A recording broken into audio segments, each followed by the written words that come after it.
Welcome back po sa MacShares Top 5 kung saan ating panonoorin ang mga pinaka nakakatakot at sikat na video sa internet.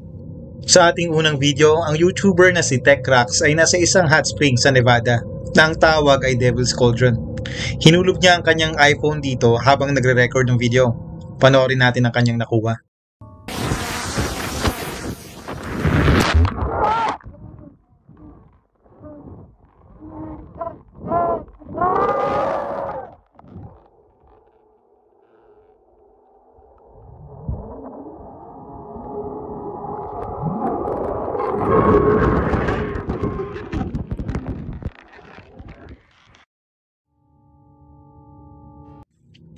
Gulat ang naturang YouTuber sa tila isang sigaw na kanyang na-record.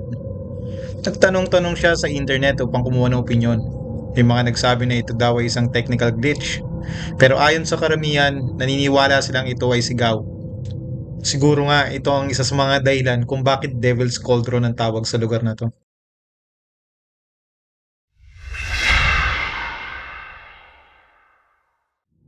Sa isang excavation site naman sa Vietnam, isang kakilakilabot na experience na naranasan ng isang trabahador. Isang gabi habang siya ay nasa night shift, ito ang kanyang naging karanasan. Panoorin po natin.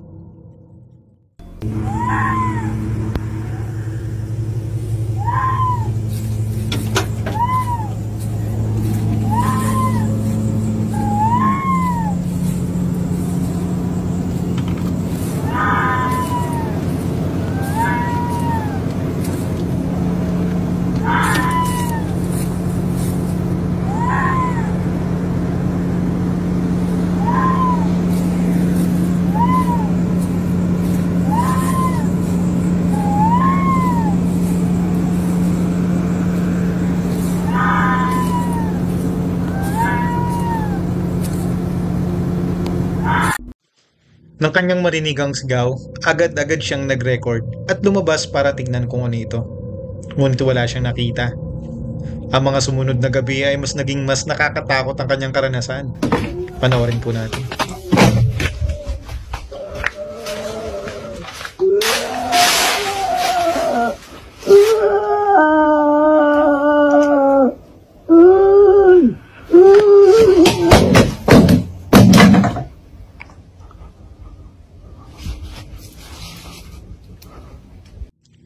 Kung ang una ay maaaring sigaw o tunog na mula sa hayop, ang ikalawa ay sadyang nakakapagpatayo ng balahibo. Hindi niya nakita kung ano ito, pero sapat na ang karanasan niya upang hindi na siya muling pumasok.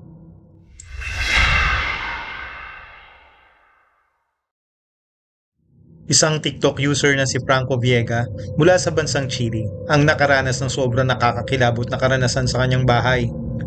Ayon kay Franco, ilang gabi na siyang binabangungot at nagkakaroon ng sleep paralysis.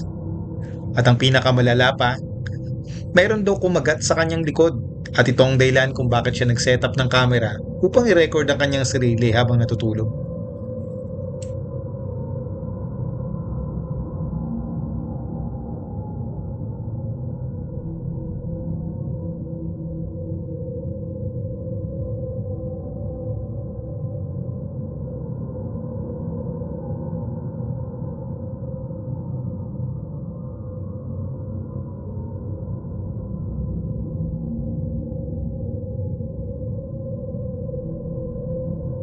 May kunong bagay or nilalang ang nakuhanan malapit sa kanyang kamera. Patuloy mag-record si Franco at sa ikatlong araw makikitang may nagtaas ng kanyang kumot. Hindi alam ni Franco Viega, nag-uumpisa pa lang ang kanyang kalbaryo. Palala ito ng palala. Isang madaling araw, biglang may kumatok sa pintuan ng kanyang kwarto. Panoorin po natin. Bueno, son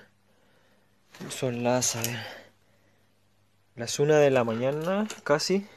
Y nada, para ser concreto, como ven, no tengo audio ni música en el video porque nada, me golpearon la puerta muy fuerte y estoy solo.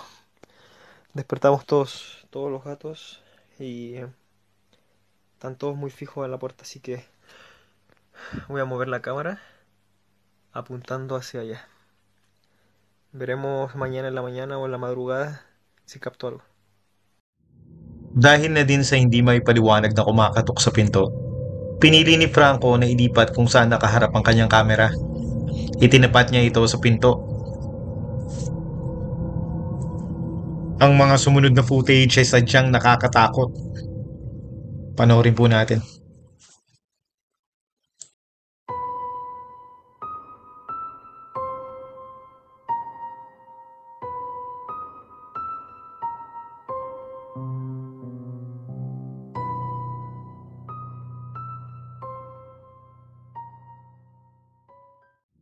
Nakakapangilabot ang naturang nilalang na sumilip mula sa hagdanan. Nang mapanood ni Franco ang footage, hindi siya makapaniwala sa kanyang nakuhanan. Sa sobrang takot, nagtanong-tanong din siya kung anong maaaring gawin upang mapaalis ang nilalang. May mga nagpayo kay Franco na ito daw ay kausapin upang umalis. Ang mga sumunod na pangyayari ay kanyang nirecord. Panoorin po natin. Estoy solo acá en el baño. Bueno, me dijeron que he traído una vela y un espejo y iba a poder hablar con ella. Amiga, por favor, te pido que me dejes solo. Te lo pido, por favor. ¡Ah, conchetumare! Ang nilalang ay makikitang nakasilip na naman mula sa bathtub. Ilang segundo lamang ang nakalipas nang tinignan ni Franco ang naturang lugar. Wala naman kung anong nandun or tao. May ilan pang video footage ang na-in-upload ni Franco at makikita dito na lalong lumalala ang kanyang nararanasan. Panoorin po natin.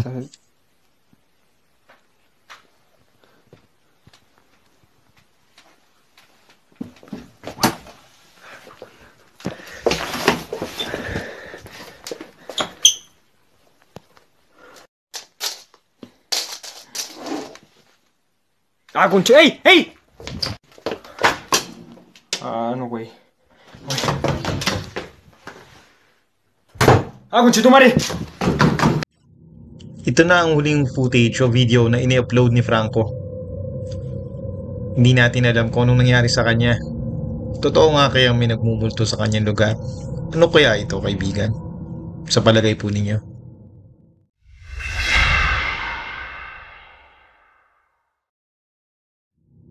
Isang Redditor na si nbucky99 ay nagkatuwaan kasama ng kanyang mga kaibigan. Isang gabi, naisipan nila mag-ghost-hunt sa isang musoleo. Panoorin po natin. Mausoleum.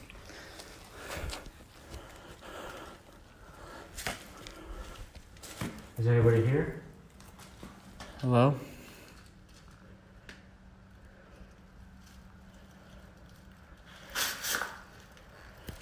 Would anyone like to say something? Communicate. Holy shit!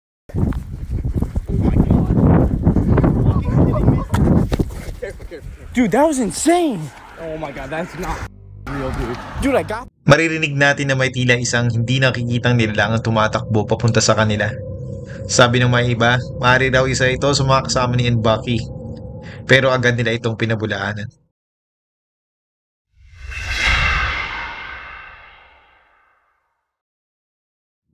Ang sumunod na video ay mula kay Dylan Wenzel. Kalilipat lamang nilang mag-asawa sa isang bahay sa isang liblib na lugar sa South Africa. Ayon sa kanya, ang mga pinakamalapit na kapitbahay ay kalahating kilometro ang layo. Hindi naglaon may kung anong kakaiba silang nararamdaman at naririnig sa naturang bahay. Kaya naisipan ni Denzel na kanya itong i-record upang i-dokumento. Panoorin po natin.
Kung inyong papakinggang mabuti, kasama ng malalakas na katok, may maririnig tayo na parang isang ungol ng isang nilalang o hayop.